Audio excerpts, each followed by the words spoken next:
Hi guys, my name's Zola and this is Beta. And today we're gonna make a homemade rocket ship.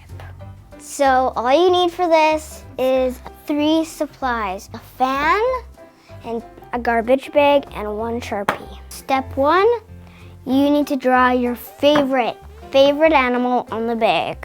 Before we get started, make sure your bag is not how mine is. You flip that over, because this is the bottom of the bag.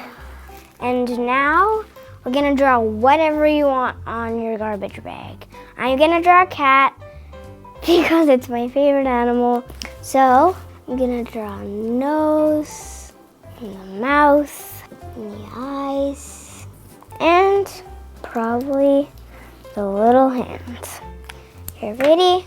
What are you gonna draw? A unicorn? It's a big nose. Is it a fluffy nose? Yeah.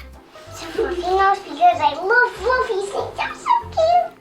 Beta, what's awesome about unicorns and kitties? Because unicorns have Horns?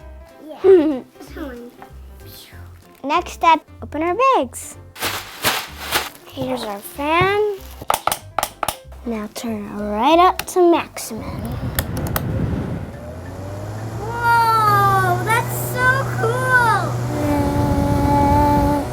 Okay, now this is the rocket ship part. Here's mine. Meow! Oh, haha, it went up to the camera. Oh. That'll be good. Okay, your turn. Whoa! Whoa! Go! Boom! 1, 2, 3, 4. So another way you could do this is put it down and then let it go. Boom! It's a really good technique. And then let it fly to a moon. Like 3, 2, 1, blast off! And that is how you make a homemade rocket ship. Fan, marker, bags, that's all you need. You can do this all day long. You can have lots of fun with these.